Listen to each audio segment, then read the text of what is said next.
اسلام کی تاریخ کا ایک اور عظیم واقعہ جو ہوا وہ بھی دوران امامت ہی ہوا تھا کہ جب تحویل قبلہ ہوئی ہیں۔ مسلمان جب مکے میں تھے تو کعبے کو رک کر کے نماز پڑھتے تھے، مدینے گئے تو حکم ملا کہ بیت المقدس کو رک کر کے نماز پڑھیں۔ 17 مہینے ہو گئے بیت المقدس کی طرف رک کر کے نماز جاری تھی، مگر وہاں کے یہودی جو تھے، غیر مسلم جو تھے، وہ مسلمانوں کو طعنہ دیتے تھے۔ وہ کہتے تھے آپ تمہارے نبی دین تو نیا لائے ہیں، قبلہ ہمارا ہی ہے، اسی کی طرف رک کر کے آپ لوگ نماز پڑھتے ہیں۔ ان کا طعنہ دینا، جناب رسول اللہ کے دل کا غمگین ہونا، آپ کا بار بار آسمان کی طرف سر اٹھانا، اور نماز جاری ہے، 4 رکعت والی نماز ہے، اور وہ جگہ ہے مسجد قبلتین۔ جناب رسول اللہ صلی اللہ تعالی علیہ وسلم نے نماز شروع فرما دی، 2 رکعتیں ہو چکی ہیں، اور دوران نماز یہ وحی نازل ہوتی ہے، فَلَنُوَلِّيَنَّكَ قِبْلَةً تَرْضَاهَا، اے محبوب ہم اس طرف تمہیں پھیر دیں گے جس طرف تمہاری رضا ہے۔ اور پھر حکم ہوتا ہے کہ اپنا رخ کعبے کی طرف پھیر دو۔ دوران نماز جناب رسول اللہ صلی اللہ تعالی علیہ وسلم نے اپنا رخ تبدیل کیا۔ آپ امام ہیں، ہم بھی نماز پڑھتے ہیں، نماز پڑھتے پڑھتے تھوڑی دایاں اور تھوڑا بایاں ہونا تو سمجھ آتا ہے، مگر جناب یہ کتنا بڑا فرق تھا۔ آپ یوں سمجھیے کہ اگر بیت المقدس کا رخ یوں تھا تو کعبے کا رخ اس طرف تھا، یعنی 180 ڈگری کا ٹرن اباؤٹ تھا۔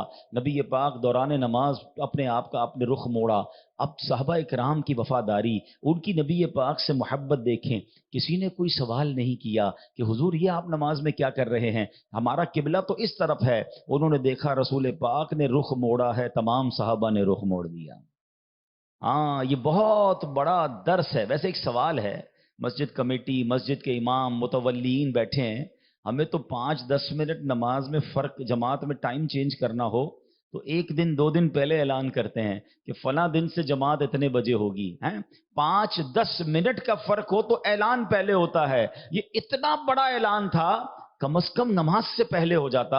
یہ وہی نماز سے پہلے نازل ہو سکتی تھی کہ حضور پاک علیہ الصلوۃ والسلام اعلان کرتے صحابہ کو کہ مبارک ہو، اب بیت المقدس نہیں، اب کعبے کی طرف رک کر کے نماز پڑھنی ہے۔ یا نماز کے بعد وہی آ جاتی کہ اب مغرب کی نماز میں ہم جناب اپنا رخ تبدیل کریں گے۔ یہ دوران نماز وہی کیوں نازل ہوئی؟ اللہ اکبر۔ علماء اس کی بھی حکمت بیان کرتے ہیں کہ سارے زمانے کو بتانا تھا وفاداری کسے کہتے ہیں، تابع داری کسے کہتے ہیں، لبیک کہنا کسے کہتے ہیں۔ صحابہ کا یہ عمل بتا رہا ہے کہ دوران نماز وہی نازل ہوتی ہے، نبی پاک اپنا رخ بدلتے ہیں، صحابہ بھی اپنا رخ بدل دیتے ہیں۔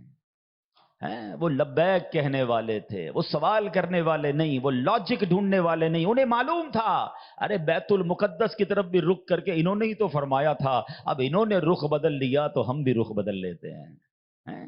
سبحان اللہ۔ اور اللہ تبارک و تعالیٰ کی بارگاہ میں جناب رسول اللہ کا مقام کیسا ہے کہ آپ کی رضا کے لیے، آپ کی دل جوئی کے لیے مسلمانوں کا قبلہ بدل دیا گیا۔ جبھی تو بریلی کے تاجدار لکھتے ہیں نا، خدا کی رضا چاہتے ہیں 2 عالم، خدا چاہتا ہے رضائے محمد۔